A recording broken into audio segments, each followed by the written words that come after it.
Or put my spend to spend. Half size, excel. Or put my ends a yens. Put my best a best. Put my 10 a 10. Or put my spend to spend. Half size, excel. Ultimately fully casual. Full of Tingani tandi besho. Full of Tandin dashi tandi hesho. Full of I funi kati funi kesho. Excel. Or put my ends a yes. Put my best a best. Put my 10 a 10. Or put my spend a spend. Half size, excel. Or put my ends a yes.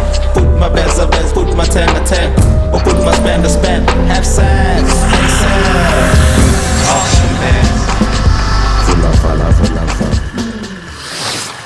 Bonjour à tous et bienvenue dans ce tout nouveau podcast ou cette toute nouvelle vidéo si vous débarquez sur YouTube. Là aujourd'hui nous allons parler des flops 2022, des films, voilà, c'est mes goûts personnels bien évidemment. Il y a eu des déceptions, des films pourris, donc il y a un peu tout dedans. Encore une fois c'est mes goûts personnels, mais je vous invite à mettre votre flop 2022 dans la case commentaire, j'y répondrai avec plaisir et bien évidemment ce sera très drôle de les comparer. Voilà, et ça commence maintenant. These gifts, as is tradition, the protectors of our world are bestowed with great feasts. Giant goats! Oh, look at... Donc comme je disais en préambule avec le top 2022, évidemment cette année ça n'a pas été extraordinaire au niveau du cinéma. Mais niveau flop, on n'en a pas eu tant que ça. Donc ça aussi, c'est plutôt une bonne nouvelle. C'était plus des films moyens que des merdes. Mais on va commencer avec les merdes. Et ça commence avec le numéro 8, puisque c'est un top 8 que je vous propose, vous voyez, beaucoup moins que les tops.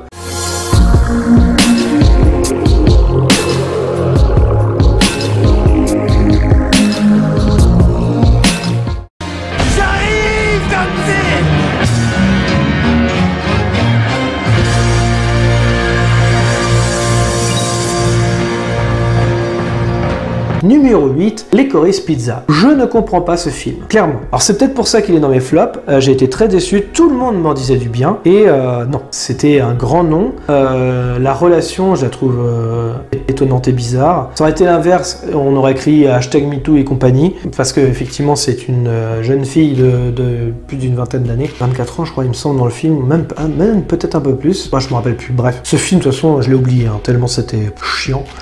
Qui a une relation un petit peu amoureuse avec un ado, donc c'était très bizarre déjà. Ça me dérange pas dans Game of Thrones, mais je sais pas, dans ce film là, non, j'étais pas dedans, l'histoire j'ai totalement à côté, je trouvais long, chiant, et puis je comprends pas le message.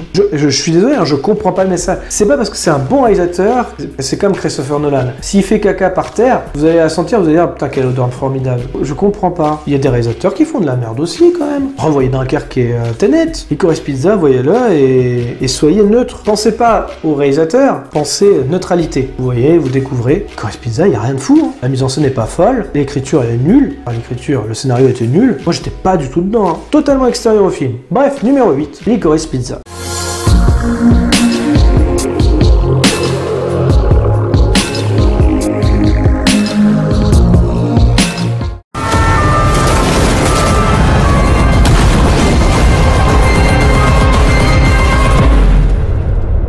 Numéro 7, Novembre. Oui, film français, oui. Novembre. Alors, Novembre. Qu'est-ce que je peux dire sur Novembre? Bah écoutez, c'est enquête d'actualité pendant 2 heures de film avec Jean Dujardin. Moi, je m'attendais à avoir un film sur les attentats. Que nenni, l'enquête, elle est nulle.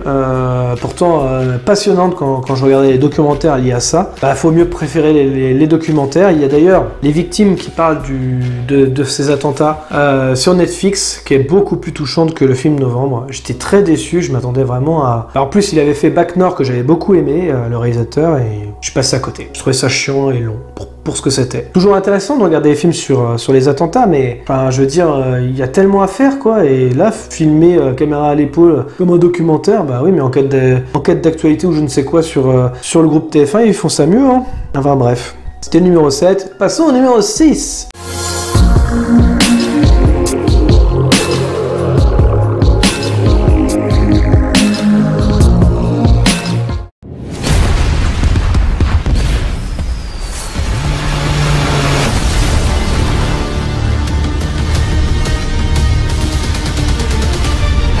Numéro Numéro 6, Black Adam avec The Rock. Alors, The Rock, j'aime beaucoup en général, mais Black Adam dans l'univers d'ici, non, ça passe pas, c'est nul, c'est convenu, on a déjà vu ça 1000 fois, rien d'intéressant. Bref, le DC va être rebooté par James Gunn, je déteste James Gunn, mais s'il est rebooté, bah écoutez, pourquoi pas, on verra bien. On va laisser la chance au produit, tant mieux si c'est rebooté, de toute façon le DCU pour moi est mort depuis 2016, quand Suicide Squad est sorti avec Jared Leto. Il avait tout massacré, évidemment, enfin pas que lui, hein, mais tout le film était nul à chier. Donc voilà, à partir de ce moment-là, pour moi DC est mort. Il y a bien eu Wonder Woman, le premier qui était correct, mais le reste, j'ai jamais pu adhérer, jamais été fan de l'univers. Pour moi, il y a Man of Steel, Batman et Superman version longue, et Justice League Snyder Cut. Le reste, je m'en bats les couilles. Numéro 5.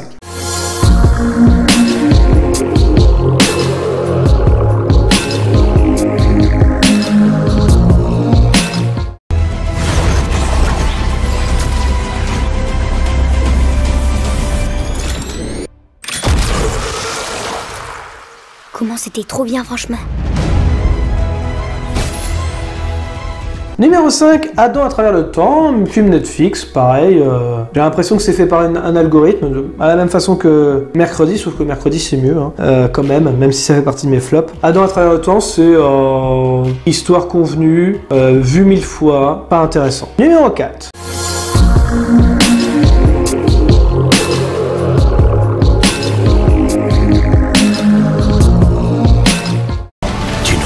Pas aux autres dieux que j'ai tués. Tu as une chose pour laquelle te battre.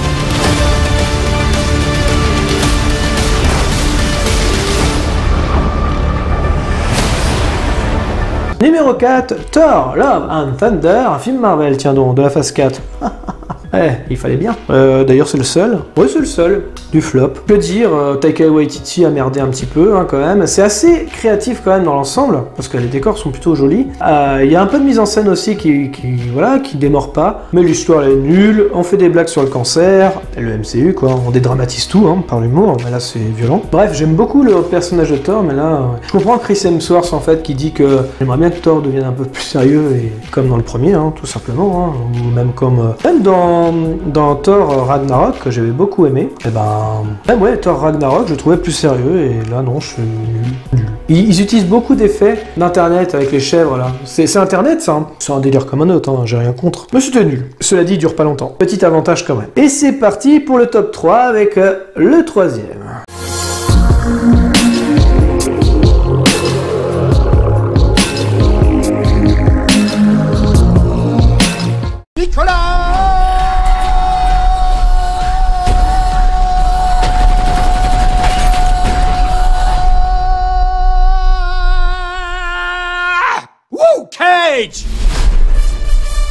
Le troisième, c'est un talent en or massif avec Nicolas Cage, par Nicolas Cage, avec Nicolas Cage. Non, il n'est pas réalisateur dans le film, mais c'était d'un pénible ce film. Ah, il s'auto-suce bon, tout le long métrage. C'est pas drôle. Moi, je m'attendais à voir un petit peu l'action héros, quoi. Pedro Pascal, heureusement qu'il est là. Hein. C'est le seul qui joue bien. Ils sont totalement en roue libre et c'est chiant. Et Nicolas Cage, j'en ai envie de le baffer. C'est pas ça qui va relancer sa carrière, hein, clairement. Et pourtant, je suis pas contre un film de Nicolas Cage. Hein. Avec Nicolas Cage, je suis pas contre. Mais là, m'attendez pas à ce que ce soit aussi nul. Hein. Numéro 2.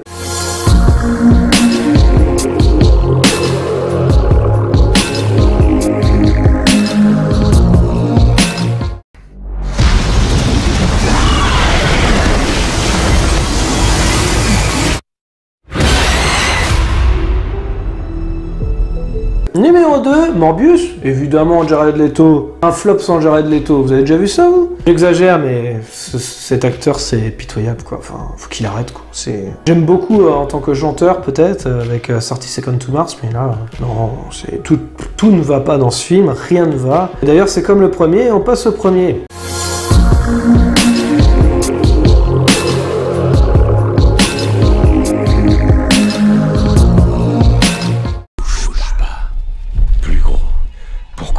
Faut-il qu'il soit toujours plus gros?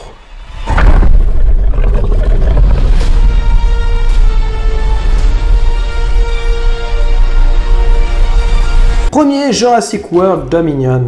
Je suis fan de Jurassic Park. J'aime beaucoup Le Monde Perdu, malgré ses défauts. Et Jurassic Park 3 est un plaisir coupable. À partir de Jurassic World, c'est une catastrophe. Je pense que c'est le pire Jurassic Park que vous puissiez voir, c'est Jurassic World Dominion, malgré que, évidemment, les personnages se retrouvent, donc les deux castings, les réunions, les fameuses réunions. Ce film, c'est du nostalgique, tu te souviens tout le temps. Toujours le réalisateur sera avec l'épaule.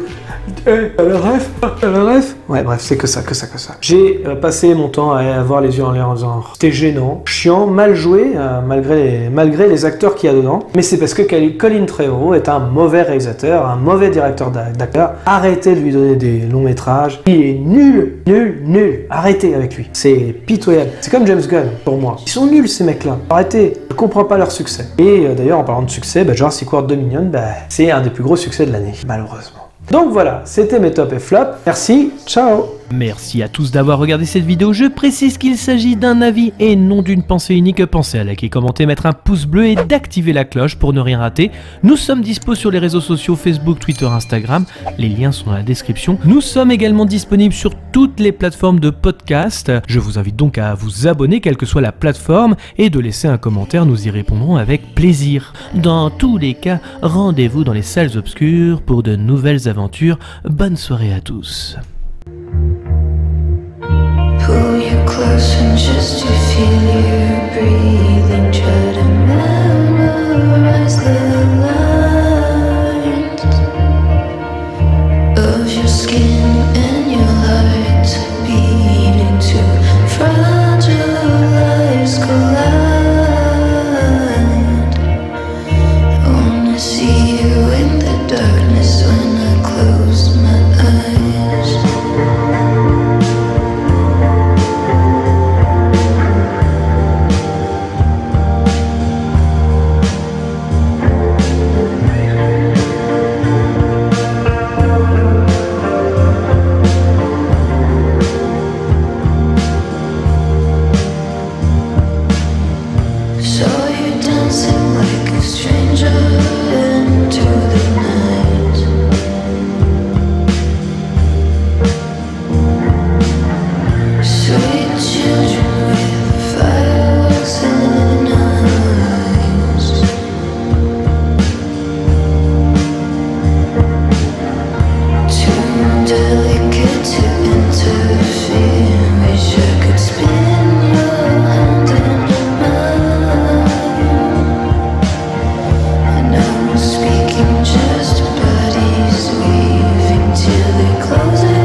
See you in the darkness when I